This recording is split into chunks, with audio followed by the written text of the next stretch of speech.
Hi hello నమస్తే welcome to Q news. మీ సిద్ధగౌని సుదర్శన్. ఇప్పుడు మనము ఉస్మానియా యూనివర్సిటీ ఆర్ట్స్ కాలేజ్ దగ్గర ఉన్నాం.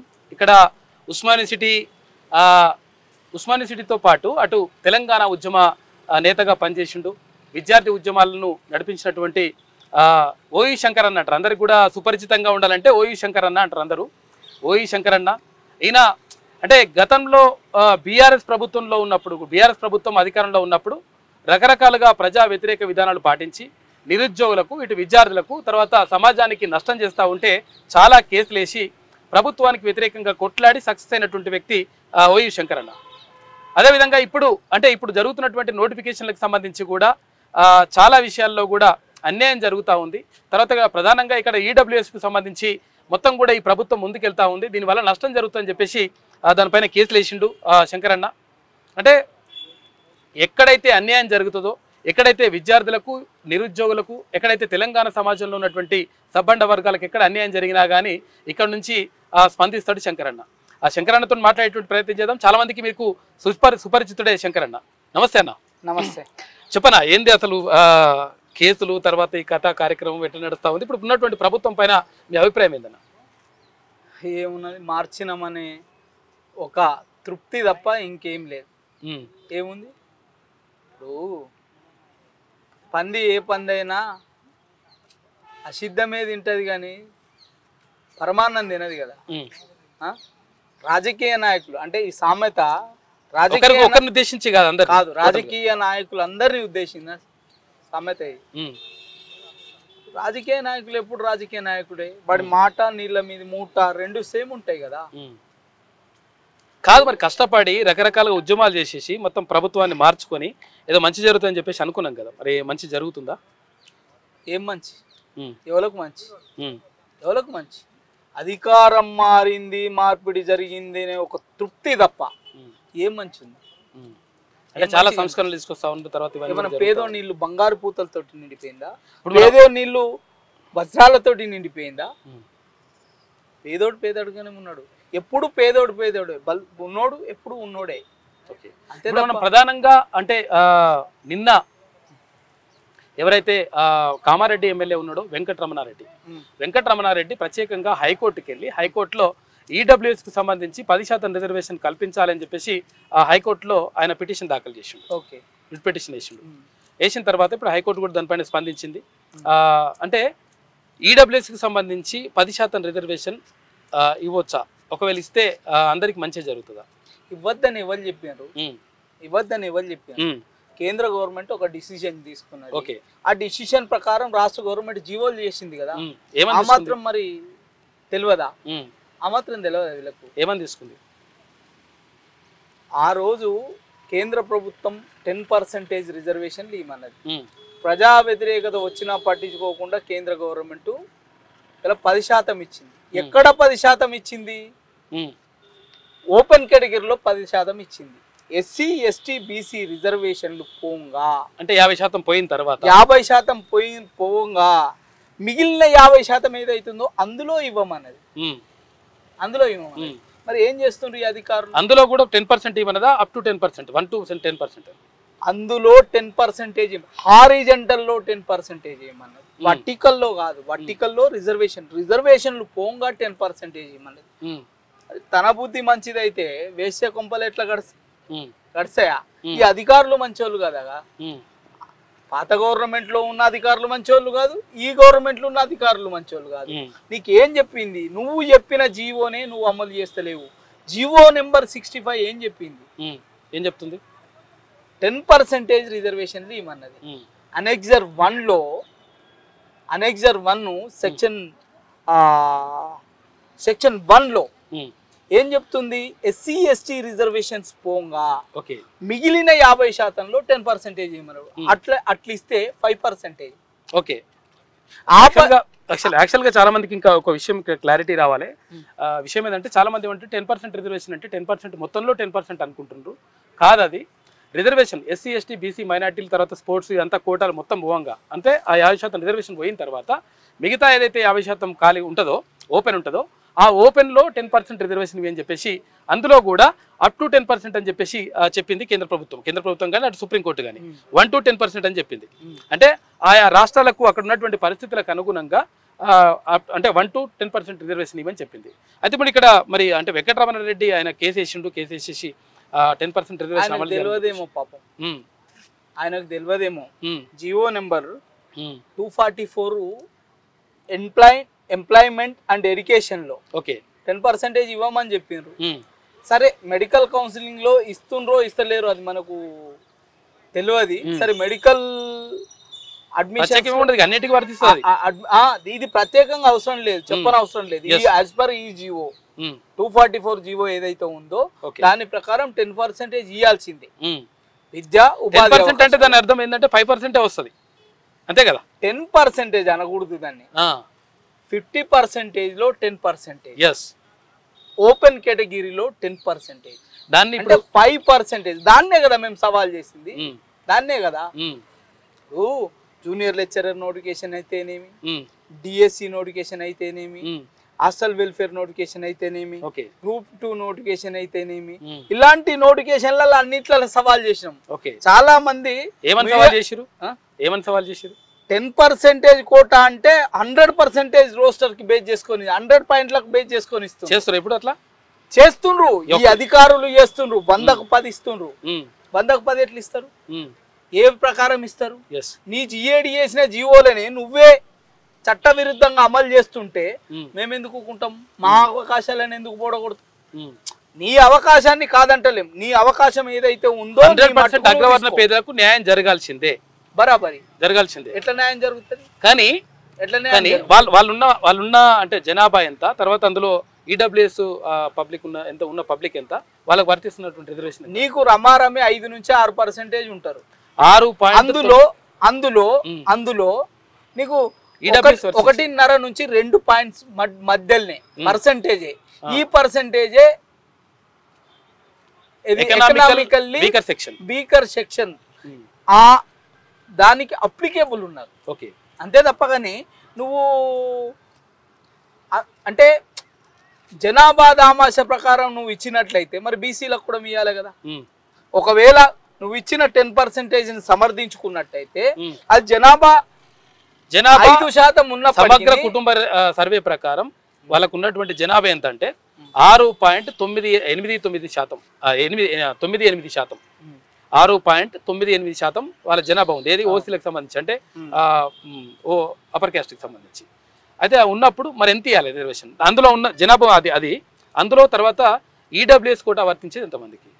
యాక్చువల్లీ ఏంది, ఈడబ్ల్యూఎస్ చెప్పిన కేంద్ర గవర్నమెంట్ చెప్పిన తీరు వేరు, ఇచ్చిన తీరు వేరు, వీళ్ళు ఆయా రాష్ట్రాలు అమలు చేసే తీరు వేరు. మొట్టమొదట ఈడబ్ల్యూఎస్ కోటా అనేది చట్టవిరుద్ధం. సరే సుప్రీంకోర్టు చెప్పిన తర్వాత దాన్ని ఆమోదించాలి, దాన్ని ఆమోదించక తప్పదు. చట్టవిరుద్ధంగా మాట్లాడకూడదు. ఇచ్చిండ్రు కదా అని మనం యాక్సెప్ట్ చేస్తున్నాం. Indira Sawhney versus union of India కేసులో 50% రిజర్వేషన్ తగ్గద్దు అని, మించొద్దు అని నీకు 9 మంది జడ్జీలు కూకుండి జడ్జిమెంట్ ఇచ్చిండ్రు. మరి ఇప్పుడు 50% దాటిపోయింది. దాని గురించి మాట్లాడితే బాగుంటది. ఎందుకంటే 50% స్లాబ్ దాటొద్దు అనేది ఒక నిబంధన ఉంది. మించొద్దు, దానికి మించొద్దు. అవునవును. ఓపెన్ కేటగిరీని క్లోజ్ చేయొద్దు అని అంటే ఓపెన్ కేటగిరీని మొత్తం క్లోజ్ చేసుకుంటూ వచ్చారు. ఎక్కడిది ఓపెన్ కేటగిరీ? ఎక్కడిది? ఎస్సీ ఎస్టీ రిజర్వేషన్లు మన రాష్ట్రంలో 50% వెళ్ళిపోతే మహిళలకు ఇవ్వాల్సిన 33%లో 16.5% రిజర్వేషన్లలో ఇస్తున్నారు. 16% ఓపెన్ కేటగిరీలో ఇస్తున్నారు. 4% ఫిజికల్ హ్యాండిక్యాప్కి ఇస్తున్నారు. 2% స్పోర్ట్స్కి ఇస్తున్నారు. 1% ఎవరికైతే ఎక్స్ సర్వీస్ మ్యాన్స్కి ఇస్తున్నారు. 10% ఎవరికి ఈడబ్ల్యూఎస్ ఇస్తున్నారు. ఓపెన్ కేటగిరీ ఎక్కడ ఉన్నది? ఓపెన్ కేటగిరీ ఎక్కడ ఉన్నది? క్లోజ్ చేసుకుంటేనే ఎంత ఉంది మొత్తం టోటల్? ఇవన్నీ అయిపోయిన తర్వాత 20% ఉంది. 20% తోటి ఓపెన్ కేటగిరీలో ఒక ఉద్యోగం కొట్టాలంటే ఎవరికంత కాన్సన్ట్రేషన్ ఉంటుంది? ఉంటుందా? ఓపెన్ కేటగిరీ క్లోజ్ చేసిన తర్వాత ఇంకేముంటుంది? ఒకసారి డెవలప్ అయిన వ్యక్తిని సైకిల్ చేసి కనీసం ఇవి ఉన్న రిజర్వేషన్లలోనైనా సైకిల్ చేసి ఒకసారి తీసుకున్న ఒక వ్యక్తి రిజర్వేషన్ తీసుకుంటే ఇంకోసారి లేకుండా అంటే స్లాబ్ సిస్టమ్ ఏమన్నా ఏర్పాటు చేస్తే విత్ ఇన్ ద కమ్యూనిటీలో ఉన్న వాళ్ళకు లాభం జరుగుతుంది. ఎవరైతే వెనకబడ్డ ఈడబ్ల్యూఎస్ కావచ్చు, ఇంకితరత్ర ఏ రిజర్వేషన్ అయినా కావచ్చు, రిజర్వేషన్ కేటగిరీలోకి తీసుకురావచ్చు. ఓకే, అంటే ఓపెన్ కేటగిరీ కోట అట్లనే ఉంచి ఎవరైతే ఎకనామికల్ గా డెవలప్మెంట్ అయితే వాళ్ళని ఓసీ కేటగిరీలకి చేంజ్ చేసి ఈ ఉన్న రిజర్వేషన్లకు పట్టుకొస్తే బాగుంటుండే, అందరికీ లబ్ధి చేకూరుతుండే. కానీ ఉన్న ఓపెన్ కేటగిరీస్ క్లోజ్ చేసుకుంటే మరి జనాభాలో అత్యధిక శాతం ఉన్న బీసీల సంగతి ఏంది? మరి వీళ్ళు ఎక్కడికి పోవాలి? అందరికీ ఏమంటున్నారు? భారత రాజ్యాంగము జనాభా దామాష ప్రకారం, వాళ్ళ పెరిగిన జనాభా దామాష ప్రకారం ఎస్సీ ఎస్టీలకు రిజర్వేషన్లు పెంచమంటూ చెప్తుంది. ఓకే, వాళ్ళకు పెంచుతున్నారు. మరి పెంచితే ఎక్కడి నుంచి తీయాలి? అల్టిమేట్గా బీసీలకి వెళ్ళే తీయాలి అంతే. మరి భారత రాజ్యాంగం ఏం చెప్తుంది? ఎస్సీలు సోషల్ అన్టచబుల్స్, బీసీలు కాన్స్టిట్యూషనల్ అన్టచబుల్స్. 1950 నుంచి ఇప్పటి వరకు కొట్లాడితే కూడా రాలే, పోరాడితే పోయేదేముంది, బానిస సంఖ్యలు తప్ప అన్నట్టు ఇలా పోరాటాలే మిగిలినాయి. ఎన్నేళ్ల నుంచి కొట్లాడితే, ఎన్ని కమిటీలు పోతే, ఎన్ని కమిషన్లు పోతే నీకు ఎప్పుడు రిజర్వేషన్ వచ్చింది? కమిషన్ రిపోర్ట్ ఎప్పుడు సెంట్రల్ గవర్నమెంట్ లో అమలైంది? ఎప్పుడు రాష్ట్ర ప్రభుత్వం అమలు చేస్తుంది? ఎంత వెనకబాటు ఉంది? వెనకబాటే కారణం అనుకుంటే, అస్పృశ్యతనే కారణం అనుకుంటే, మరి కింది జాతులు కూడా ముట్టుకోని జాతులు బీసీలలో ఉన్నాయి. ఓకే, వాటి సంగతి ఏంది? మరి ఇప్పుడు ఏ విషయాల్లో కేసు వేసారు మీరు? Junior lecturers, group 1.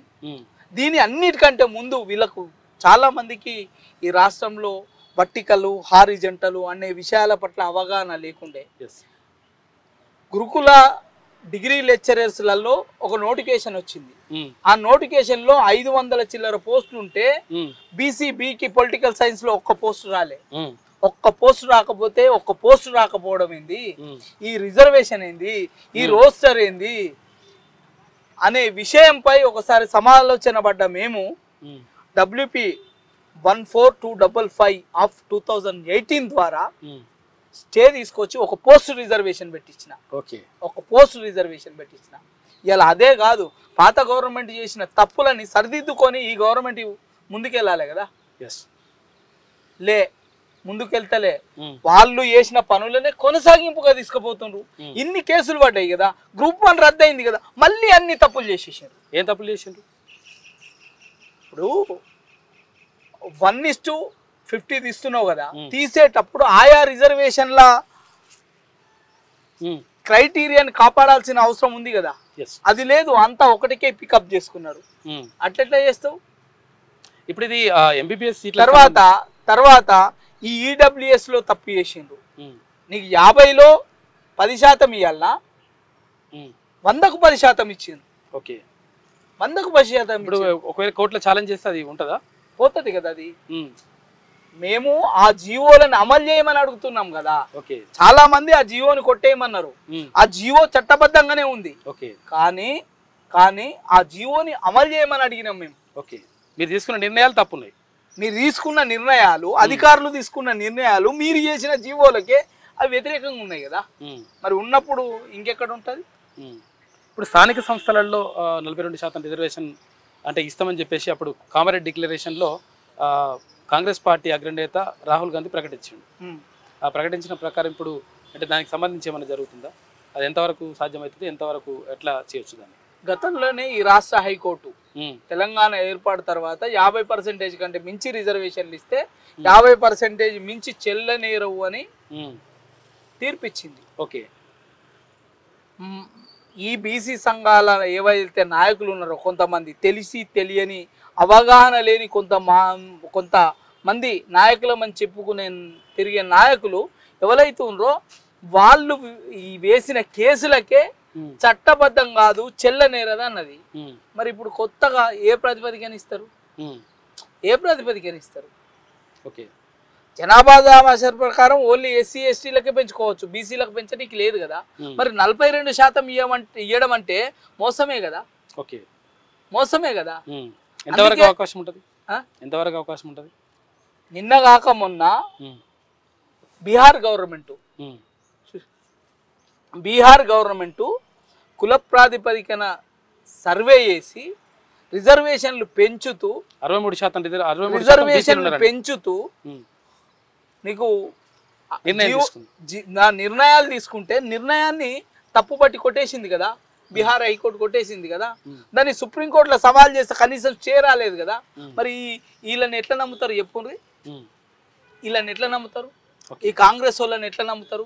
ఈ కాంగ్రెస్ వాళ్ళే కదా దేశంకి స్వాతంత్రం వచ్చిన కాలం నుంచి బీఆర్ఎస్ వద్దని మరి కాంగ్రెస్ అధికారులు తీసుకొచ్చిండ్రు కదా. విద్యార్థులు, నిరుద్యోగులు ఒక మార్పు కావాలనుకున్నాం. కేసీఆర్ అనే ఒక నిరంకుశవాది పోవాలనుకున్నాం. టిఆర్ఎస్ అనే ఒక ఉద్యమ పార్టీ, బీఆర్ఎస్ భారత రాష్ట్ర సమితి అయిన తర్వాత ఈ పార్టీ మాకు అద్దనుకున్నాం.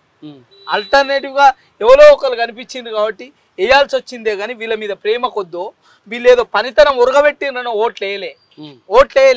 ఒకవేళ ఓట్లు వేయాల్సి ఉంటే నీ 65 ఏళ్లల్లా ఈ రాష్ట్రం సిద్ధించిన తర్వాత 65 ఏళ్ళు ఆంధ్రప్రదేశ్ అనే రాష్ట్రం ఏర్పాటు తర్వాత 65 ఏళ్ళు మీరే కదా పాలించింది. మీరే కాంగ్రెస్, మీరే కదా కాంగ్రెసే కదా ఆంధ్రోళ్ళ చేతులకు అధికారం ఇచ్చింది.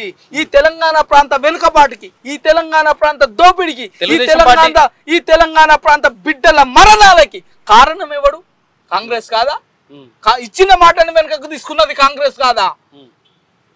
ఇచ్చిన మాట వెనుకకు తీసుకున్న తర్వాత 1200 మంది చచ్చిపోయింది. ఎవడు దానికి ఏమంటారు? కాంగ్రెస్ పార్టీ గురించి కాదు మనం మాట్లాడే విషయం ఏంటంటే బీసీలకు రిజర్వేషన్లకు సంబంధించి అంటే బీసీలకు న్యాయం జరుగుతుందా? మోసం చేస్తుండ్రు. ఇలా మోసం చేస్తుండ్రు. నీ కమిటీలు ఏం చేసినాయి? ఈ కాంగ్రెస్ అనే పార్టీ గతంలో నుంచి ఇప్పటి వరకు ఈ దేశంలో కూడా 65 ఏళ్ళు పాలించింది. ఎప్పుడన్నా బీసీలకు రిజర్వేషన్ ఇస్తా అని బీసీల గలం ఎత్తుకున్నదా? బీసీల గలం ఎత్తుకోలేదు కానీ బీసీలకు అంటే కొంతవరకు ఏం చేసింది? రిజర్వేషన్ ఎస్సీ ఎస్టీలకు ఇచ్చింది. 21% రిజర్వేషన్ ఓబీసీ రిజర్వేషన్ ఏ గవర్నమెంట్ ఉంది అప్పుడు? ఎవరు ఇచ్చిండ్రు? కాంగ్రెస్ గవర్నమెంట్ కదా, జనతా ప్రభుత్వం కదా. మండల్ కమిషన్ వేసింది. వీళ్ళకు బీసీల మీద ప్రేమ ఎక్కడిది అని అడుగుతున్నా నేను. ఇప్పుడు నేను ఏమంటున్నా, ప్రత్యేకంగా ఇప్పుడు బీసీలకు సంబంధించి న్యాయం జరగాలంటే ఏం చేయాలి? ఈ కేంద్ర స్థానిక సంస్థలలో కానీ తర్వాత ఇక్కడ ఈ జాతీయ స్థాయిలో ఉన్న 2 జాతీయ పార్టీలు ఏవైతే ఉన్నాయో, ఏది బీజేపీ కానీ కాంగ్రెస్ కానీ బీసీల కొరగబెట్టింది ఏం లేదు. బీసీల కొరగబెట్టి 2 పార్టీలు. ఎందుకంటే మేము కొట్లాడితే కానీ మండల్ కమిషన్ రాలేదు, మేము కొట్లాడితే కానీ మా ఓబీసీ రిజర్వేషన్లు అమలు కాలేదు.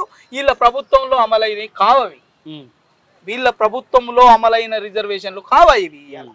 ఆనాడే నీకు అంత ప్రేమే ఉంటే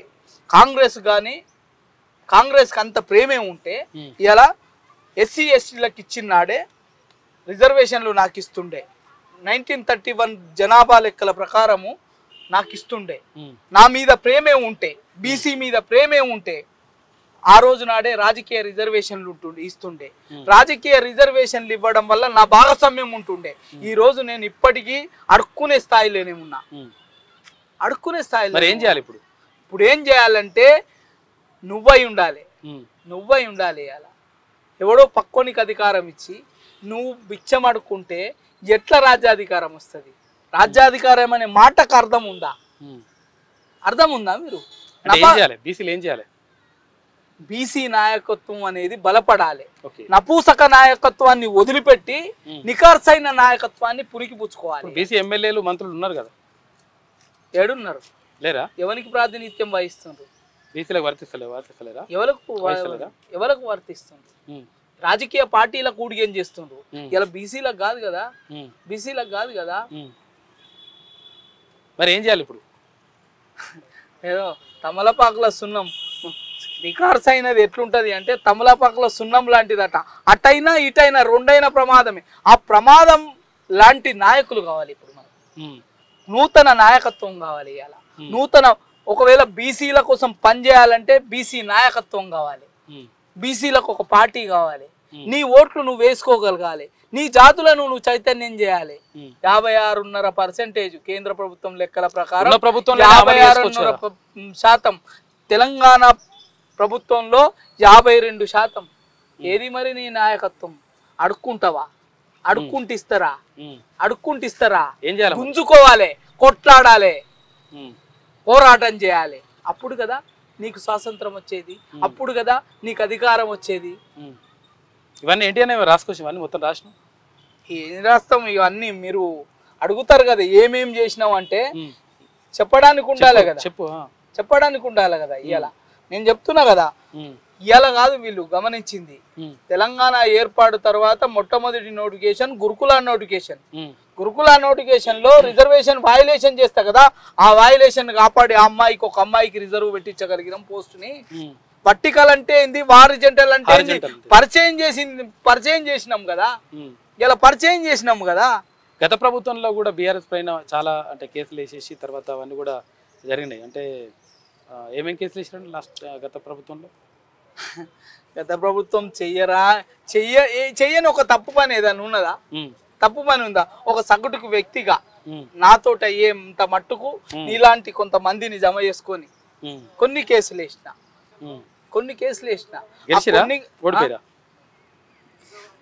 ఓడిపోవడం తక్కువ, చాలా తక్కువ. గవర్నమెంట్ మీద కదా, చాలా తక్కువ. గవర్నమెంట్ కొమ్ములు ఉంటాయింది. అదేమన్నా చట్టానికి విరుద్ధంగా పనిచేసి ఊకుంటామేంది? చట్టం ఉన్నదే సగటు పేదోడికి న్యాయం చేయడానికి కదా, గవర్నమెంట్కో గొప్పోడికో కాదు. చట్టము చట్టబద్ధంగా పనిచేయడానికి, నీ ఫండమెంటల్ రైట్ కాపాడడానికి చట్టం. అంతే తప్ప చట్టం ఉన్నోడికి చుట్టం అవుతుంది. అది కానీ ఇద్దనే కదా తపన. ఏ విషయాలు గెలిచినప్పుడు కేసులు? ఏం కేసులు? ఇలా నువ్వు సింగరేణిలో పనిచేస్తే నువ్వు రిటైర్మెంట్ తీసుకుంటేనంట, ఇప్పటికిప్పుడు రిటైర్మెంట్ తీసుకుంటేనంట నీ కొడుకు ఇవ్వాలంట. వాలంటీర్ రిటైర్మెంట్ తీసుకుంటే వాలంటీర్ రిటైర్మెంట్ వారసత్వం అట. డిపెండెంట్ ఉద్యోగం అని దానికి ఒక పేరు పెట్టినరు. ఎవరు పెట్టిరు? రాష్ట్ర అప్పుడున్న టిఆర్ఎస్ ప్రభుత్వం, కేసీఆర్ ప్రభుత్వం. డిపెండెంట్ అంటే 40,000 మంది ఉద్యోగులు రిజిగ్నేషన్ ఇస్తే 40,000 మంది వాళ్ళ పిల్లలు చేరిపోవాలంట. అట్లెట్లయితుంది? ఈడ ఈ హైకోర్టు చెప్పుతోటి కొట్టింది కాక సుప్రీంకోర్టు తోటి బూడ్తోటి కొట్టించుకున్నారు. గెలిచినాం కదా. Okay. Contract back door employments, contract ఉద్యోగుల క్రమబద్ధీకరణ చేస్తా, రిజర్వేషన్లన్నీ తుంగలో దొక్కుతా అనే ప్రయత్నం చేసింది. డిపెండెంట్ ఉద్యోగాల కాడ ఏ రిజర్వేషన్ లేదు, రోస్టర్ లేదు, రూల్ ఆఫ్ రిజర్వేషన్ లేదు, డైరెక్టే. వాడు పోతే మన పిల్లడు. సో కాదు అమ్ముకోవచ్చు అంటే కూడా కదా. అది కూడా ఇప్పటికీ అది మన మెడికల్ ఇన్వాలిడేషన్ అనే పేరట సింగరేణిల దోపిడీ జరుగుతుంది. 10 లక్షలకు ఒక మెడికల్ ఇన్వాలిడేషన్ జరుగుతుంది. దాని మీద ఎంక్వైరీ స్టార్ట్ అయింది. ఇలా కొత్త ప్రభుత్వం వచ్చిన తర్వాత ఎంక్వైరీ స్టార్ట్ అయింది. రూల్ ఆఫ్ రిజర్వేషన్ ఏడవాలి, రోస్టర్ ఏడవాలి. నువ్వే నీ పిల్లగానికే ఉద్యోగాలు ఇచ్చుకుంటే ఏరితే సుప్రీంకోర్టు ఏం చెప్పింది? ఇలా ఏ రకంగా నీకు ఉద్యోగం, కారుణ్య నియామకం అనేది, కంపాషనేట్ అపాయింట్మెంట్ అనేది, మెడికల్ ఇన్వాలిడేషన్ అనేది, నువ్వు పోతూ పోతూ యాక్సిడెంట్ అయితేను, నువ్వు అకాల మరణం చెందితేను, లేదు నీకు దీర్ఘకాలికంగా వ్యాధులుంటేను, ఇలాంటి రోగాలు ఉన్నప్పుడు అది 6 సంవత్సరాల తర్వాత నయం కాకుంటే అప్పుడు నీ కుటుంబానికి రక్షణ ఇవ్వమని చెప్పింది. వీళ్ళేం చేస్తారు? అధికారులు పైసలు తీసుకోవాలి, వెనకల నుంచి సర్టిఫికేట్ ఇవ్వాలి, ఇన్వాలిడేషన్ సర్టిఫికేట్ ఇవ్వాలి, మెడికల్ గ్రౌండ్స్లో తోసేయాలి. తోసేసినోడు ఏం చేస్తుండు? పని చేస్తుండా? లోపల పని చేస్తుండా? చెట్లు పెడుతుండ్రు. తోటి ఎంప్లాయీ చెప్పిన విషయాలు, వాళ్ళ సీనియర్లు చెప్పిన విషయాలు ముచ్చట్లు పెడుతుండ్రు. దానికి లాస్ ఇచ్చే పరిస్థితి తీసుకొస్తుండ్రు. పరితనం ఉన్నోడు కావాలి, డైరెక్ట్ అపాయింట్మెంట్ లా కావాలి. అంతే తప్ప బ్యాక్ డోర్ ఎంప్లాయ్మెంట్ ఎంతకాని ప్రోత్సహిస్తావు? కాంట్రాక్టు రెగ్యులరైజేషన్ అని అదొక దుకాణం ఓపెన్ చేసారు. అదొక దుకాణం ఓపెన్ చేసి టీచర్లు చెడ్డోళ్ళు. అరే మంచిగా పాఠం చెప్పేటోని తీసుకోవాలి కదా, లెక్చరర్ని మంచిగా పాఠం చెప్పేటోని తీసుకోవాలి కదా, డైరెక్ట్ అపాయింట్మెంట్ లో తీసుకోవాలి కదా, మెరిట్ ప్రాతిపదికనే తీసుకోవాలి కదా. బ్యాక్ డోర్ అపాయింట్మెంట్ ఏందే? బ్యాక్ డోర్ నడుస్తున్నాయా? వాళ్ళు తప్పు చేసిపోయినరు, తప్పుడు నియామకాలకు చట్టబద్ధం చేసిపోయారు. మరి నువ్వు దాన్ని పునఃసమీక్షించవా? అన్ని శాఖలలో కమిటీలు వేస్తున్నావు, మరి రెగ్యులరైజేషన్ అయిన దాని మీద ఎందుకు కమిటీ చేస్తలేవు? ఎన్ని కంప్లైంట్ ఇవ్వాలి? నీకు సిగ్గు పోతుంది కదా, సిగ్గు పోతుంది. అన్ని శాఖలు జూనియర్ లెక్చరర్లు అయింది, డిగ్రీ లెక్చరర్లు అయింది, పాలిటెక్నిక్ లెక్చరర్లు అయింది, మెడికల్ హెల్త్ డిపార్ట్మెంట్లో అయింది, చైల్డ్ వెల్ఫేర్ డిపార్ట్మెంట్లో అయింది, ఫారెస్ట్ డిపార్ట్మెంట్లో అయింది. మేము చాలా కాలం పాటు మేము సర్వీస్ చేసినాం కాబట్టి వాళ్ళు రెగ్యులరైజ్ చేసిండ్రు అని అంటున్నారు వాళ్ళు. Umadevi versus state of Karnataka ఏం చెప్తుంది? ఏం చెప్తుంది అంటే చట్టానికి అతీతులా ఈ ప్రభుత్వం? చట్టానికి అతీతులా? ఆ చట్టం చేసిపోయింది కదా, కాన్స్టిట్యూషనల్ బెంచ్ ఇచ్చిన తీర్పు ఉంది కదా, దానికి విరుద్ధంగా ఎందుకు పనిచేస్తున్నావు? ఎందుకు విద్యా వ్యవస్థ నాశనం చేస్తున్నావు? ఎందుకు హెల్త్ డిపార్ట్మెంట్ని పాడు చేస్తున్నావు? ఎందుకు ఫారెస్ట్ డిపార్ట్మెంట్? ఎందుకు ఈ బ్యాక్డోర్ ఎంప్లాయ్మెంట్లు? డైరెక్ట్ ఎంప్లాయ్మెంట్ ఇవ్వచ్చు కదా. ఆ ఎలక్ట్రిసిటీ డిపార్ట్మెంట్లో అబ్జార్ప్షన్ అనే పేరట థర్డ్ పార్టీ నుంచి తీసుకొచ్చి కూడా రెగ్యులరైజేషన్ అది కూడా ఆగి ఉంది కదా. ఇవి ఇవ్వాలయా 3 కేసులు? అరే చాలా మంది విద్యావేత్తలమని ఇవాళ ఎన్నికలు వస్తున్నాయి, ఎమ్మెల్సీ ఎలక్షన్స్ వస్తున్నాయి.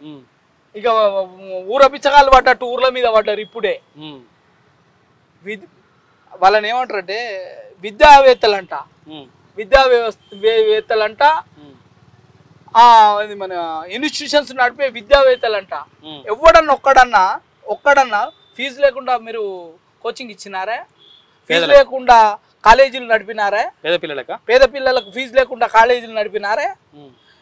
ఫీజు లేకుండా ఆర్టీ యాక్ట్ను కూడా యాక్సెప్ట్ చేయలేదు కదా, మేము ఇంప్లిమెంటేషన్ చేయమన్నారు కదా.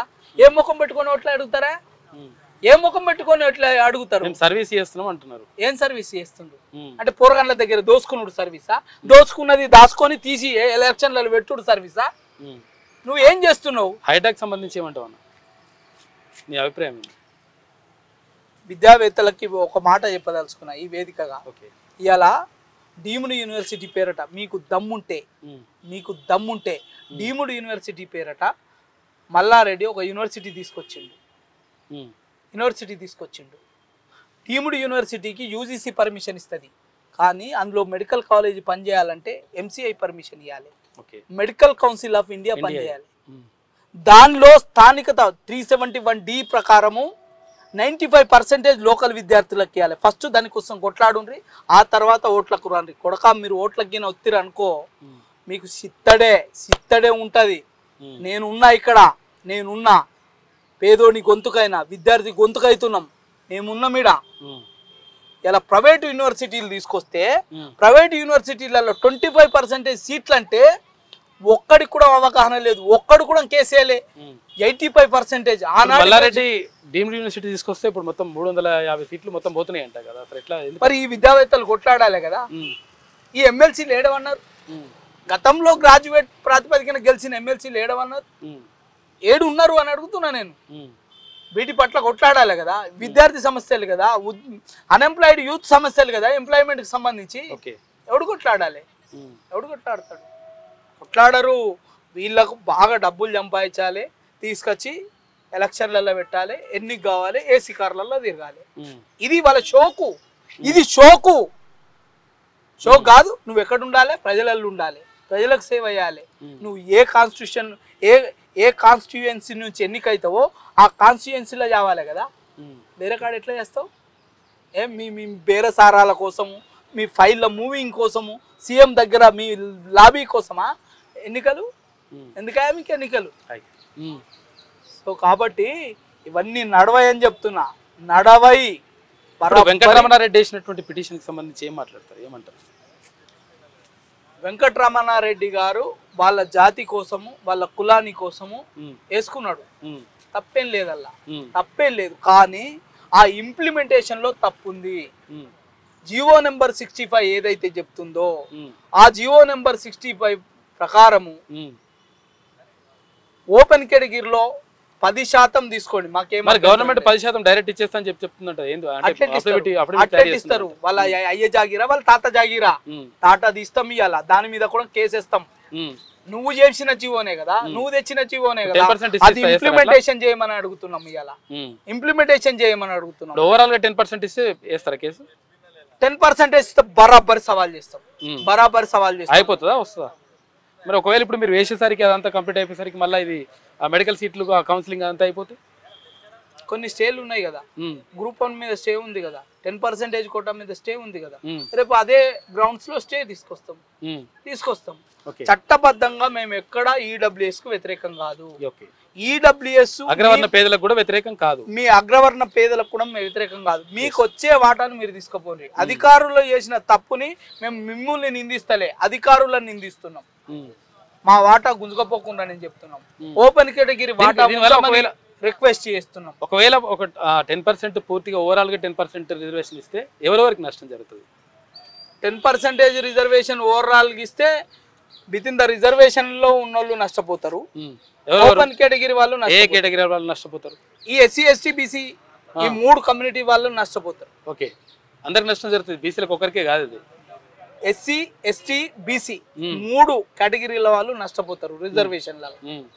ఓపెన్ కేటగిరీలకు వెళ్తే ఓపెన్ కేటగిరీ స్లాబ్ ఏదైతే ఉంటుందో, ఒకవేళ ఎస్సీ ఎస్టీ బీసీలకి వెళ్ళి మెరిట్ లో వస్తే వాళ్ళకి వచ్చే అవకాశాలు కూడా దెబ్బతింటాయి. ఓకే, జియో నెంబర్ 29 తీసుకొచ్చినట్టు 29 జియో ప్రకారం ఏంటి అసలు పరిస్థితి? ఏంటది? గ్రూప్ 1 ఏదైతే నియామకాలు జరుగుతున్నాయో దానిలో ప్రిలిమ్స్ మెయిన్స్ అనేది ప్రిలిమ్స్ పాస్ అయిన 1:50. సరే, గతంలో 1:100 అని కూడా మాట్లాడిన రాజకీయ నాయకులు ఉన్నారు. మాటలు వేరు, చేతలు వేరు, వాళ్ళకు పొంతన ఉండదు. అందుకే రాజకీయ నాయకులు మోసగాళ్ళని చెప్తున్నా. నువ్వు ఏదైతే క్రైటీరియా ఉందో పాత జీవో ప్రకారం నువ్వు పిలవాల్సింది పోయి కొత్త జీవో తీసుకొచ్చిన కొత్త జీవో ద్వారా ఎవరైతే ఈ ఎస్సీ ఎస్టీ బీసీ వాళ్ళు ఎవరైతే ఉన్నారో నష్టపోయే ప్రమాదం ఎక్కువ ఉంది. ఎందుకంటే నువ్వు ఓవరాల్ మెరిట్లకు వెళ్ళి తీసుకోవడం కాదు, ఆయా వర్గాల వారిలాగా మెరిట్ తీసుకుంటే అప్పుడు వాళ్ళ ప్రాతినిధ్యం తగ్గుతుంది, వాళ్ళ రిజర్వేషన్ దక్కుతుంది. ఆ రిజర్వేషన్ దక్కుతుంది. ఈ దక్కకుండా ఓవరాల్ గా తీసుకురావడం వల్ల లిటరల్లీ ఎవరైతే ఈ ఎస్సీ ఎస్టీ బీసీలతో పాటు ఓపెన్ కేటగిరీకి సెలెక్ట్ అయ్యే వాళ్ళందరూ నష్టపోతున్నారు. కాబట్టి ఇప్పుడు ఎవరికి నష్టం అంటే ఎట్లా నష్టం జరుగుతుంది చెప్పండి అసలు? చిన్న ఎగ్జాంపుల్ చెప్పారు. ఒక పోస్టుకు 50 మందిని సెలెక్ట్ చేసినాం. అవును, ఇప్పుడు 503 పోస్టులు ఉండే, తర్వాత ఇప్పుడు 563 పోస్టులు అయినాయి. 50 మందిని ఒక పోస్టుకు 50 మందిని సెలెక్ట్ చేసేటప్పుడు ఆ 50 మందిలో 25% ఆయా వర్గాల వారీగా ర్యాంకులని పికప్ చేసుకోవాలి, 25% ఓపెన్ కేటగిరీకి వెళ్ళి పికప్ చేసుకోవాలి. కానీ ఈ రాష్ట్ర ప్రభుత్వము ఈ టీఎస్పీఎస్సీ ఏం చేస్తుంది అంటే ఓవరాల్ మెరిట్లకు వెళ్ళి పికప్ చేసుకుంటుంది. ఓవరాల్ మెరిట్లకు వెళ్ళి అట్లా తీసుకున్నప్పుడు ఏమైతుంది అంటే ఈ ఎస్సీ ఎస్టీ బీసీ రిజర్వేషన్లకు దెబ్బ పడుతుంది.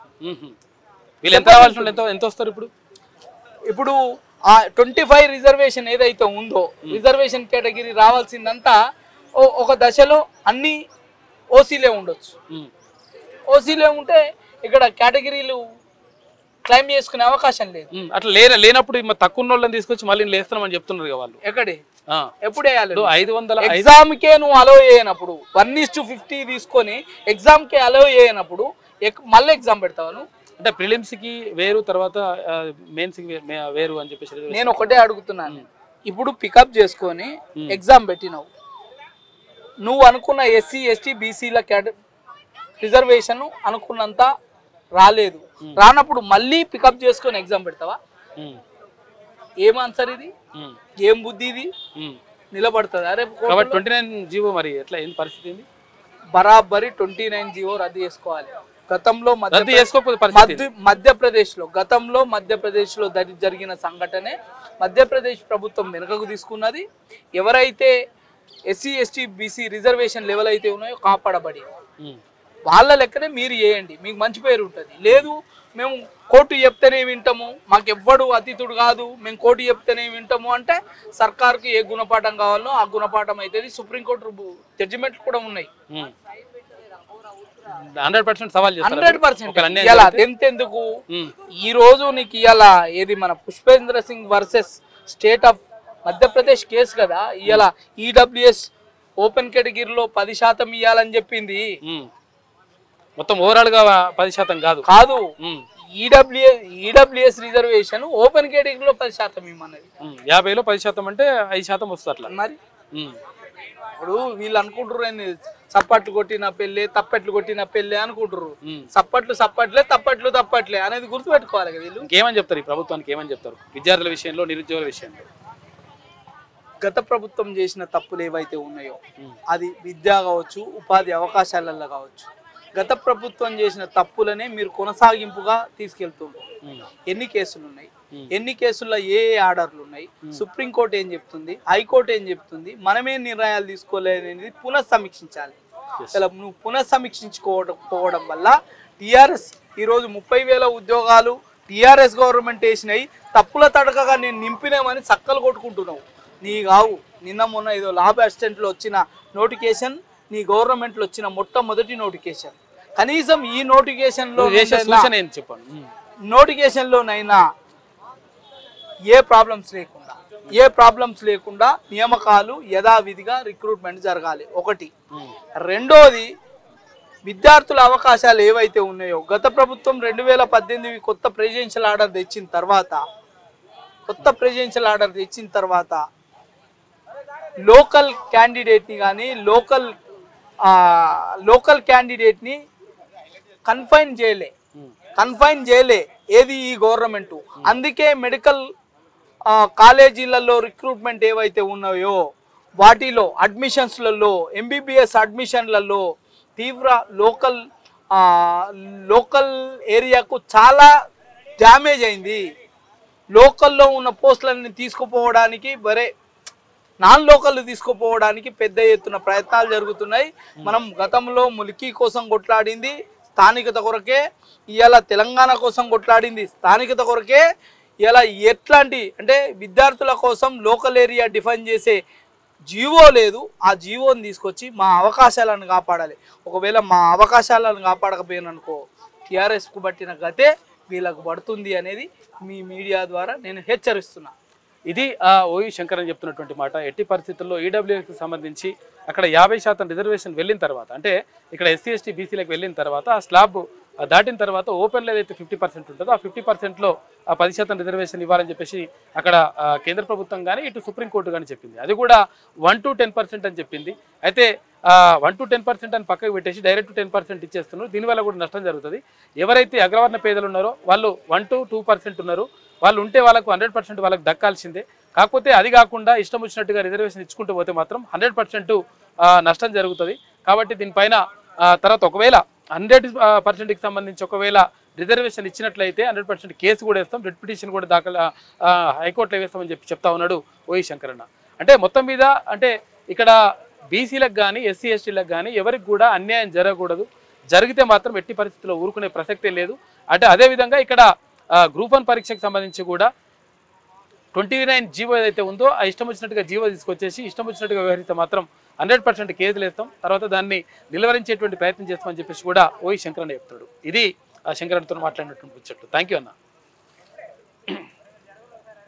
ఈడబ్ల్యూసీ గురించి మాట్లాడడానికి మన ఓయూ లీడర్ రెడ్డి శ్రీనివాస్ ఉన్నారు. ఒకసారి మాట్లాడే ప్రయత్నం చేద్దాం. ఇప్పుడు అది మన కామారెడ్డి ఎమ్మెల్యే వెంకటరమణారెడ్డి ఆయన హైకోర్టులో పిటిషన్ దాఖలు చేసిండు. ఈడబ్ల్యూఎస్ 10% అమలు చేయాలని చెప్పేసి. అమలు చేస్తే నష్టం జరుగుతుందా, లాభం జరుగుతుందా? ఎవరికి లాభం జరుగుతుందో ఎవరికి నష్టం జరుగుతుంది? సింపుల్గా అన్న, ఈరోజు లాభం జరిగే వర్గాలకు లాభం జరుగుతుంది. వర్గాలంటే ఎవరాలు? ఇంకేది ఓసీస్ గత 70 ఏళ్ళకెళ్ళి ఈ దేశ సంపదని, ఈ దేశంలో ఉన్నటువంటి ఏదైతే మిగతా వర్గాలు ఎస్సీ ఎస్టీ బీసీ మిగతా వర్గాలంతా శ్రమ దోపిడీ చేసుకొని అనేక విధాలుగా ఈరోజు ఏ రంగం తీసుకున్నా వాళ్ళ చేతుల్లో ఉండేది. రాజకీయ రంగం తీసుకో, ఆర్థిక రంగం తీసుకో, చలనచిత్ర రంగం తీసుకో, ఏ రంగం తీసుకున్నా వాళ్ళ చేతిలో ఉంది. ఈరోజు మళ్ళీ ఈడబ్ల్యూసీ పేరుతో నిన్నటి వరకు ఏదైతే ఈ రిజర్వేషన్లు వ్యతిరేకించిన వర్గాలు, రిజర్వేషన్ వల్ల ఈరోజు మేధావులు వాళ్ళకు అన్యాయం జరుగుతుంది, నిజమైన నాలెడ్జ్ ఉన్న వ్యక్తులకు అన్యాయం జరుగుతున్న వ్యక్తులు ఈరోజు సిగ్గు లేకుండా మళ్ళీ రిజర్వేషన్ మాకు కావాలని ఈరోజు తీసుకోవడం అనేది చాలా దారుణమైన విషయం. దీనివల్ల నిజంగా ఎవరైతే ఈ యొక్క రిజర్వేషన్ అనుభవిస్తే అవకాశం ఉన్న వ్యక్తులకు తీవ్రమైన అన్యాయం జరుగుతుంది. ముఖ్యంగా బీసీలకు. ఒక బీసీ బిడ్డగా నేను ఎందుకు ఈ భారత రాజ్యాంగం పట్ల, ఈ యొక్క డాక్టర్ బిఆర్ అంబేద్కర్ రాసిన రాజ్యాంగానికి అనుగుణంగా పనిచేసే వ్యక్తులుగా ఖచ్చితంగా ఈ రోజు భారత రాజ్యాంగానికి ఒక డ్యామేజ్ జరిగింది. 103 ఏదో అమెండ్మెంట్ తీసుకొచ్చి దీన్ని పూర్తిగా భారత రాజ్యాంగానికి తూట్లు పొడిచే గొప్ప ప్రయత్నం జరిగింది. ప్రపంచ చరిత్రలో ఎలాంటి రక్తబొట్టు చిందించలే, కనీసం చెమటబొట్టు ఇట్లా చిందించలే, ఎవరు ఇట్లా రోడ్ల మీద వచ్చి కొట్లాడలే మాకు రిజర్వేషన్లు కావాలని, ఏ వరంగా ఇట్లా కనీసం ధర్నా చేయలేని పరిస్థితిలో వాళ్ళ అధికారం వాళ్ళది ఉంది, చట్టాలు వాళ్ళే ఉంది, వాళ్ళ పార్లమెంట్ లో వాళ్ళే ఉంది, రాష్ట్ర అసెంబ్లీలో వాళ్ళే ఉంది. కాబట్టి వాళ్ళు గుడి చప్పుడు లేకుండా ఏదైతే అగ్రవర్ణాలు ఈ దేశాన్ని దోసుకు తిన్న అగ్రవర్ణాలు మరొకసారి అప్పుడప్పుడు కనీసం రాజకీయ రంగంలో మేము లేము, ఈ అక్కడక్కడ ఏదో థర్డ్ క్లాస్ సంబంధించిన ఏదో చిన్న చిన్న ఉద్యోగుల్లో అక్కడక్కడ అవకాశాలు ఉంటే అవకాశాల్లో గండి కొట్టే ప్రయత్నం జరుగుతుంది. దీన్ని పూర్తిగా ఒక ఉస్మానియా విద్యార్థి నాయకునిగా పూర్తిగా వ్యతిరేకిస్తున్నాం. ఎందుకంటే ఇది భారత రాజ్యాంగానికి పూర్తిగా వ్యతిరేకమైన సిస్టమ్. ఈ రోజు మీరే చెప్పిండ్రు ఏదైనా ఇందిరా సహాని కేసుని అడ్డం పెట్టుకొని ఆ రోజు మన అందరం మండల్ కమిషన్ మాకు రిజర్వేషన్ 27% ఇస్తే ఈ రోజు ఏదైతే బీజేపీ ఎల్కే అద్వానీ అనే వ్యక్తి ఈ రోజు బీసీలకు రిజర్వేషన్ వద్దని వేరే రథయాత్ర చేసిన సందర్భం. దానితో పాటు ఇంకొకమైన ఘోరమైన అన్యాయం ఏం జరుగుతుంది సుదర్శన్ అన్న, ఈ రోజు చాలా మంది ఎందుకంటే మేము రిజర్వేషన్ గురించి మాట్లాడితే మీరు ఆర్థికంగా బలంగా ఉన్నారని మాట్లాడుతున్నారు. ఈ రోజు నిజంగా ఏదైతే అగ్రవర్ణంలో ఉన్నప్పుడు ఎవరైతే మాట్లాడుతున్నారో మీరే 50% రిజర్వేషన్ దాటారన్నారు. ఈ రోజు మీ రిజర్వేషన్ తీసేస్తే 49.49.5 ఉంది. ఈ రోజు మీ రిజర్వేషన్ కలిపితే 59.5 అవుతుంది. మరి చట్టాన్ని ఎవరు ఉల్లంఘిస్తున్నారు అంటే రిజర్వేషన్ మాకు ఇచ్చినప్పుడు మాత్రమే 50% మించరాదు. మీకు రిజర్వేషన్ ఇస్తే 50 కావచ్చు, 60 కావచ్చు, 70 కావచ్చు, అప్పుడు భారత రాజ్యాంగం మేము దానికి అనుకూలంగా పనిచేస్తుందని. ఈ రోజు మీ దగ్గర చట్టాలు ఉన్నాయి, మీరు చట్టాలు అమలు చేస్తున్నారు కాబట్టి ఎంత వ్యవహారము ఇప్పుడిప్పుడే చాలా మంది దీన్ని విద్యార్థులు నిరుద్యోగులు ఏమనుకుంటున్నారు, చాలా మంది నీవు లైబ్రరీ కూడా ఒకసారి లైబ్రరీకి ఒకరొకరు కన్నీళ్లు తప్ప వాళ్ళకి ఇంకా ఏం కనబడతలేదు. మొన్న ఉస్మాన్ యూనివర్సిటీలో పీజీ ఎంట్రన్స్ లో ఒక ఓసీ బిడ్డకు 1200 ర్యాంక్ వస్తే ఈ ఆర్ట్స్ కాలేజ్ సీట్ వస్తుంది. అదొక బీసీ బిడ్డకు 39 ర్యాంక్ వస్తే ఎక్కడో బయట ప్రైవేట్ కాలేజీలో సీట్ వస్తుంది. ఎక్కడ పోతుంది సిస్టమ్? నిన్నటి వరకు రిజర్వేషన్ ఏడ్చినాడు, ఈరోజు సిగ్గు లేదా నీకు రిజర్వేషన్ తీసుకోవడానికి? వ్యవస్థలు మొత్తం నీవే కదా, టీవీ నుండి స్టార్ట్ చేస్తే యూట్యూబ్ నుండి స్టార్ట్ చేస్తే మొత్తం నీవే కదా. మళ్ళీ మా రిజర్వేషన్ పడుతున్నావు, లేక ఫస్ట్ జనరేషన్ ఇప్పుడే బాగుపడుతున్నాం, మళ్ళీ రిజర్వేషన్ నీవే, భారత రాజ్యాంగం నువ్వే, అసెంబ్లీ నువ్వే, చట్టసభలో నువ్వే, అన్ని శాఖల్లో నువ్వే. ఈ రోజు మా రిజర్వేషన్ మీద పడుతున్నారు. ఈ రోజు ఈ దేశంలో ఉన్నటువంటి రాష్ట్రంలో ఉన్నటువంటి బీసీ సోదరులు ఆలోచన చేయండి. ఈ రోజు మనం ఖచ్చితంగా ఈడబ్ల్యూఎస్ రిజర్వేషన్ వల్ల నష్టపోయేది ముఖ్యంగా బీసీలు. మనకు రావాల్సిన నష్టపోతారు. ఎస్సీ ఎస్టీలకు ఇట్లా ఒక రకమైన నష్టం ఉంది. ఎందుకంటే ఓపెన్ లో పోటీ పడే అవకాశము వాళ్ళు కోల్పోవడం జరుగుతుంది. ఈ రోజు చాలా మంది ఎందుకంటే బీసీలకు అన్యాయం జరుగుతుందో, మాకు ఎక్కువ అన్యాయం జరిగినా ఎస్సీ ఎస్టీలకు ఇట్లా చాలా అన్యాయం జరుగుతుంది. ఎవరైతే టాలెంటెడ్ ఉంటాడన్నా టాలెంట్ ఉన్న ఓపెన్ లో పోతారు, ఆ ఓపెన్ యొక్క అవకాశాన్ని ఈడబ్ల్యూఎస్ కొట్టేస్తున్నారు. ఈ రోజు నీ ఓపెన్ లో పోతే నీ తర్వాత ఉన్న ఒక ఎస్టీ గానీ ఒక ఎస్సీ గానీ అయితే వస్తారు కదా, రిజర్వేషన్ వచ్చే అవకాశం ఉంటది. ఇట్లా ఈ విధంగా ఇట్లా అన్యాయం జరుగుతుంది, పూర్తిగా డైరెక్ట్ మాకు అన్యాయం జరుగుతుంది. కాబట్టి ఇది ఒక రకమైన ఉద్యమాన్ని దేశవ్యాప్తంగా ఈరోజు తీర్మాన్ మల్ల కావచ్చు, ఆర్ కృష్ణ కావచ్చు, చాలా మంది ఏంటంటే ఇప్పుడిప్పుడే బీసీలకు జరుగుతున్న అన్యాయం మీద రోజు చర్చిస్తున్నారు. కాబట్టి మాలాంటి వ్యక్తులకు ఇట్లా అరే మేము ఇంకొక యూనివర్సిటీలో పిహెచ్డి చేసుకుంటా ఈ వర్గాలకు అన్యాయం జరిగినప్పుడు మనం మాట్లాడకపోతే ఈ జన్మకు అర్థం ఉండదన్న ఆలోచనతోనే బీయింగ్ ఇట్లా ఉస్మాన్ యూనివర్సిటీలో కావచ్చు, పాలమూరు కావచ్చు, కాకతీయులు కానీ ఒక రకమైన చర్చలు నడుస్తున్నాయి. ఇది ఈ దేశంలో ఈ రాష్ట్రంలో మిగిలి ఉన్న ఏకైక ఉద్యమం బీసీ ఉద్యమం. ఈ బీసీ ఉద్యమాన్ని ప్రతి ఒక్కరు అతుకుంటున్నారు. 1000% జరిగిందన్నా, 1000%. నువ్వు ఏ రంగంలో తీసుకో, ఎట్లా అన్యాయం జరిగిందని మీరు ఎట్లా చెప్పలేరు? మీరు ఎక్కడ తీసుకున్నా ఏ వ్యవస్థలు తీసుకున్నా వాళ్ళే కదా. నిన్నటి వరకు ఈ రోజు వరకు ఇప్పటి వరకు వ్యవస్థని శాసించేది కొన్ని వర్గాలే కదా. ఆ కొన్ని వర్గాలు ఎవరో మీకు తెలుసు కదా. ఈ రోజు విద్యా ఉద్యోగుల పేరుతో మళ్ళీ కనీసం ఆ రంగాలు అంతనింత రిజర్వేషన్ పేరుతో ఇప్పుడు ఫస్ట్ జనరేషన్ వస్తుంది. ఆ జనరేషన్ ఇట్లా మీరు అడ్డు కట్టేసే ప్రయత్నం జరుగుతుంది. కాబట్టి ఇది తీవ్రమైన అన్యాయం. నిజంగా ఒక నిరుద్యోగిగా మొన్న ఎగ్జామ్ రాసిన డిఎస్సికి సంబంధించిన ఒక తెలుగు డిపార్ట్మెంట్ నాది, నాకు 74 మార్క్స్ వచ్చినాయి. 74 మార్క్స్ వస్తే నేను ఎక్కడో వేరే ప్లేస్లో ఉన్నా, నాకన్నా 64 మార్కులు వచ్చిన ఒక ఓసీ క్యాండిడేట్ ఈడబ్ల్యూఎస్ పరిధి ఉన్న వ్యక్తికి ఆయన ఉద్యోగం వచ్చే అవకాశం ఉంది. ఈ రోజు రిజర్వేషన్ వల్ల ఎవరు నష్టపోతున్నారు? రిజర్వేషన్ వల్ల ఎవరు లబ్ధి పొందుతున్నారు? అగ్రవర్ణ పేదలకు 100% న్యాయం జరగాల్సిందే, మనకు ఏం ప్రాబ్లం లేదు. కాకపోతే ఏంటంటే ఎక్కువ రిజర్వేషన్ అంటే 6.98% ఉన్నటువంటి అగ్రవర్ణాలకు ఓసీలకు 10% రిజర్వేషన్ ఇవ్వడం అనేటువంటిది ఒక ప్రజాస్వామ్యవాదిగా ఖచ్చితంగా నీ జనాభా ఎంతో నీకు కావాలి. ఈ రోజు అందులో ఈడబ్ల్యూఎస్ వర్తించేది ఎంత మందికి అంటే పేద ఇప్పుడు ఎవరు పేదలు ఉన్నా నా ఊరు గ్రామం ఉంది, మేము 3000 జనాభా ఉంది, మరి కూడంగల్ నియోజకవర్గము 3000 జనాభా నా గ్రామాల్లో ఉంటే ప్రతి అగ్రవర్ణానికి సంబంధించిన వ్యక్తికి 10 ఎకరాలు 20 ఎకరాలు ఉంటారు. ఎవరు పేదోళ్ళు అక్కడక్కడ ఉంటారు. పేదలు ఎంతమంది 1.5 మాత్రం ఉన్నారు. నువ్వు నీకు ఎవరైతే వాళ్ళు ఏమంటున్నారు, ఎక్కడైతే ఎకనామికల్ గా వీకర్ సెక్షన్ ఉన్నారో వాళ్ళకి రిజర్వేషన్ అంటున్నారు. నేను 2%, 3% ఏదైతే దానికి అర్హత ఉన్న వాళ్ళకి ఇస్తే మాకు ఎలాంటి సంబంధం లేదు. ఒకవేళ మొత్తం ఇచ్చాలనుకున్నావు కదా, నీ జనాభా ఎంత ఉందా నువ్వు అంత ఇవ్వాలనుకున్నావు. ఏ రోజు నీ నీటి 60% ఉన్నదా బీసీగా, నాకెందుకు ఇస్తలేవు? మరి నీ నీటిలో భారత రాజ్యాంగం ప్రకారమే నడుచుకుంటున్నా. ఈ నేల మీద ఎందుకు అడుగుతారు? నిరంతరం చర్చ ఇదే కదా. తెలంగాణ ఎటు చూసిన ఏ గ్రామంకి పోయినా ఏ పట్టణానికి పోయినా 10% రిజర్వేషన్ ఇచ్చేస్తాం, మరి మీకు ఏం చేసుకుంటారో చేసుకోపోరంటే ఏం చేస్తారు మీరు? ఏది 10% రిజర్వేషన్ ఇచ్చేస్తాం, పూర్తిగా ఓవరాల్ గా 10% ఇచ్చేస్తాం, ఏం చేసుకుంటారో చేసుకోపోరంటే ఆల్రెడీ ఇచ్చిండ్రు. ఈ రోజు తెలంగాణలో అన్ని ఉద్యోగ విషయంలో కావచ్చు, ఎడ్యుకేషన్ విషయంలో మొత్తం వర్తింపజేస్తుండ్రు. మాకు ఆ ఫలితాలు ఉన్నాయి కాబట్టి, మాకు ఆ ఫలితాలు వస్తున్నాయి కాబట్టి ఏం చేస్తారు? ఒకవేళ మీరు అట్లా ఏం చేస్తామన్నా పోరాటమే. అంతిమంగా మేము వచ్చి వాళ్ళని కత్తి తీసుకొని పొడిచే పరిస్థితి ఉండదు. భారత రాజ్యాంగం ప్రకారమే మేమేం చేయాలో ప్రజలను చైతన్యం చేస్తాం. తెలంగాణ ఉద్యమంలో 69లో స్టార్ట్ అయితే 2014 మనకు వచ్చింది. మేము ఇట్లా ఖచ్చితంగా చైతన్యం చేస్తాం. ఏదో రోజు ఖచ్చితంగా ఈ పార్లమెంట్ లో మా స్థానాలు మాకు కావాలి, ఈ అసెంబ్లీలో మాకు స్థానాలే. జనాభా తామాషా ప్రకారము మేమెంతో మాకు అంత కావాలి. ఈ రోజు ఒక ఎస్టీ సోదరుడు 7.5 ఆయనకు వస్తుంది, ఒక దళిత సోదరులకు 15% వస్తుంది. మరి అర్హత ఉన్న 1.5 ఉన్నా నువ్వు 10% తీసుకున్నావు కదా. ఈరోజు మీరు అందరు వంచుకుంటున్నారు మీ లెక్కలు. మేము ఎంత జనాభా ఉన్నా అంతా మీరు వంచుకున్నారు కదా. మరి బీసీలు ఎందుకు కనబడతలేరు అంటే బీసీలు అనే వ్యక్తికి నోరు లేదా? బీసీలు మాట్లాడరా? బీసీలకు చైతన్యం లేదని ఈ రోజు అప్పట్లాగా లేరు బీసీలు. బీసీలలో ఒక రకమైన చైతన్యం వస్తుంది. ఎక్కడైతే అణిచివేత కానీ ఎక్కడైనా తొక్కే విధానం ఉంటే అక్కడికి వెళ్ళే విప్లవాలు పుట్టుకొస్తాయని మనం చరిత్ర చదివినాం. ఈ రోజు తెలంగాణ అనేది చాలా చైతన్యానికి ప్రతీక. ఇక్కడ జరుగుతున్న అన్యాయం ప్రతి బిడ్డ గమనిస్తుంది. నడిపించే నాయకులు లేక ఇన్ని రోజులు కొంచెం అంటే తటస్థం ఉంది. నాయకులు చాలా మంది తయారైనరు. ఆ నాయకత్వం మీద వాళ్ళు గట్టిగా ఉంటే నడిచే వ్యక్తులు లక్షలాది మంది, వేలాది మంది ఉన్నారు. కాబట్టి నడుస్తాం. అవసరమానికి ఎవరికెవరికో త్యాగాలు చేసినాం. 34 ఇయర్స్కి వెళ్ళి ఒక 12 ఏళ్ళు తెలంగాణ ఉద్యమం కోసం సగం పోయింది. ఈ రోజు కేసీఆర్ని ఓడించడం కోసం సగం పోయింది. ఈ రోజు అనేక వర్గాల కోసం మేము వాళ్ళకు జెండా అయినాము, వాళ్ళ కట్టయినాము, వాళ్ళ జెండా ఎదిగిండ్రు కదా. ఈ రోజు ఈ జాతి కోసం మనం ఎందుకు చేయరాదు? ఎవరు చేసినాం కదా. ఇప్పుడు బీసీల జాతి కోసం, బీసీల అభ్యున్నతి కోసం పోరాటం చేయాలనే ఆలోచనతో ఈ రోజు సబ్బండ వర్గాలు 94 కులాలు ఉన్నటువంటి ప్రతి ఒక్క మేధావులు, విద్యార్థి నాయకులు అందరూ ఆలోచన చేస్తున్నారు. ఖచ్చితంగా డూ ఆర్ డై.